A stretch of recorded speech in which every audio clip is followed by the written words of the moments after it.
Kisahnya Nisop berlatar desa Ngasem yang berada di lereng Gunung Telomoyo. Kepala desanya bernama Ki Sela Gondang.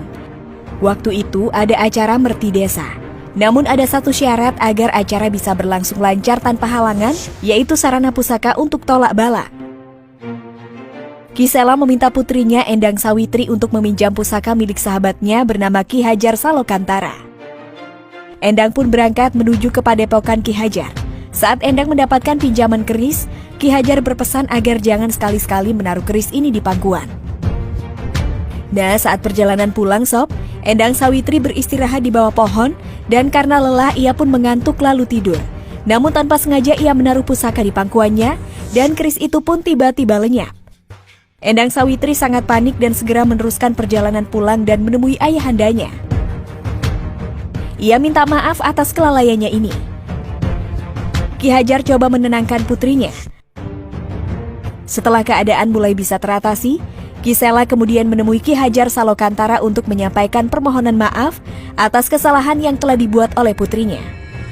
Namun Ki Sela waktu itu kaget setelah mendengar penjelasan Ki Hajar sahabatnya ini bahwa kerisnya tidak hilang tapi masuk rahim putrinya. Dan masuknya pusaka tersebut membuat Endang mengandung. Ki Sela meminta bantuan Ki Hajar untuk menikahi putrinya untuk menutup aib keluarga. Dengan berat hati maka Ki Hajar Salokantara pun menerima Endang Sawitri. Namun setelah itu, Ki Hajar Salokantara memutuskan untuk meninggalkan istrinya dan bertapa untuk berdoa kepada Tuhan agar terlepas dari kutukan keris pusaka miliknya. Sebelum pergi bertapa, ia berpesan kepada Endang Sawitri, "Beri kelintingan ini ke anak itu yang nanti lahir sebagai tanda kalau ini anakmu. Lalu nanti mintalah dia mencariku." Begitu pesan Ki Hajar ke Endang Sawitri. Tiba waktunya 9 bulan, Endang pun melahirkan. Namun alangkah terkejutnya karena yang lahir bukanlah seorang bayi, melainkan seekor ular naga.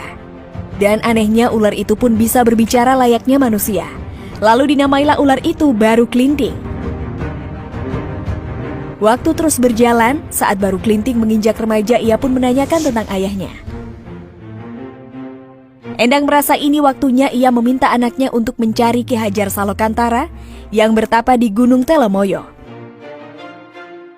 Setelah menempuh perjalanan yang panjang, akhirnya Baru Klinting bertemu dengan Ki Hajar Salokantara yang sedang bertapa.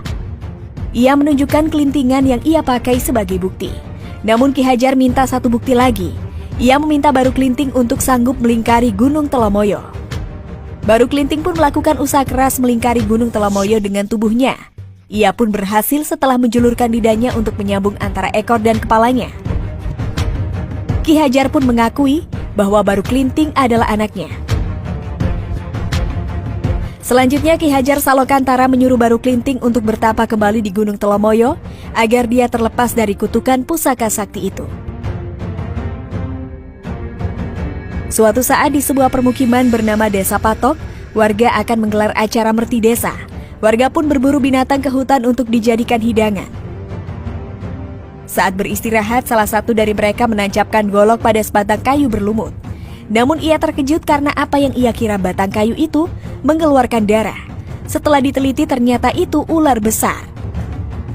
Tak ayal warga pun beramai-ramai memotong ular untuk dijadikan hidangan pesta pada acara merti desa. Singkat cerita Sob, di tengah pesta muncul seorang anak kecil yang kumal, kotor, kudisan, dan bau. Ia datang untuk minta makanan. Namun bukan makanan yang ia terima tapi hinaan dan caci maki. Warga mengusirnya karena dianggap mengganggu acara pesta. Dengan sakit hati yang teramat sangat, anak kecil yang ternyata jelmaan dari ular Baru Klinting itu pergi meninggalkan acara pesta.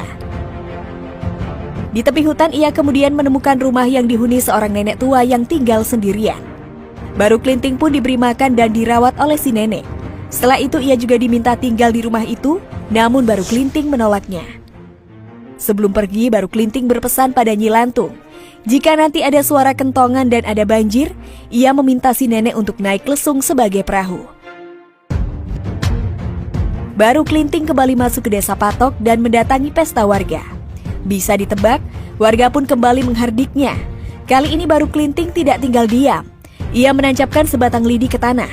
Lalu dia menantang warganya untuk bisa mencabutnya. Warga pada tertawa dan menganggap Baru Kelinting tidak waras karena menantang dengan sesuatu yang sepele. Namun kemudian Sob, salah satu warga iseng mencoba mencabutnya. Ia pun kaget, ternyata ia tak bisa mencabutnya walaupun sudah mengerahkan segenap tenaganya. Warga lain pun jadi heran, satu persatu mereka mencobanya, tetap masih tidak bisa. Kemudian mereka pun beramai-ramai mencabut bersama. Namun upaya tersebut belum bisa mencabut lidi dari tanah. Akhirnya dengan tenang Baru Kelinting mencabutnya dengan jari. Dan saat lidi tercabut, memancarlah air yang semakin lama semakin deras. Warga panik dan lari tunggang langgang. Kentongan dipukul sebagai tanda bahaya. Tapi apa daya, air semakin besar dan menjadi bah. Sementara Nyai Lantung di tepi hutan yang pernah menolong Baru Kelinting teringat pesan, jika ada bunyi kentongan dan banjir, ia harus naik lesung. Ia pun mengikuti pesan itu dan selamat dari air bah. Air pun terus mengalir dan sampai kemudian menjadi genangan luas yang disebut Rawa Pening.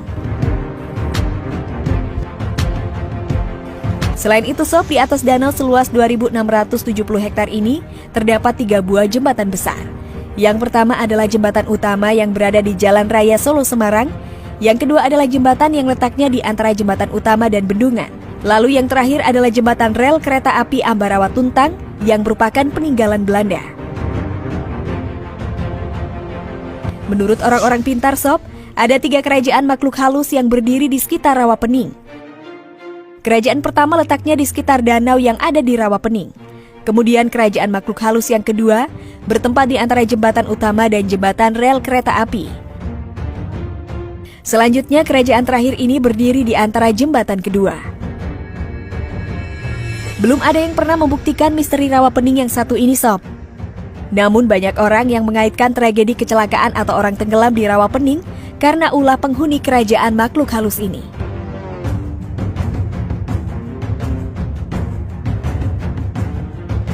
Nah Sobat Asik, mitos ular raksasa yang melatar belakangi terbentuknya Rawa Pening sampai sekarang masih dipercaya oleh sebagian warga yang tinggal di tepiannya.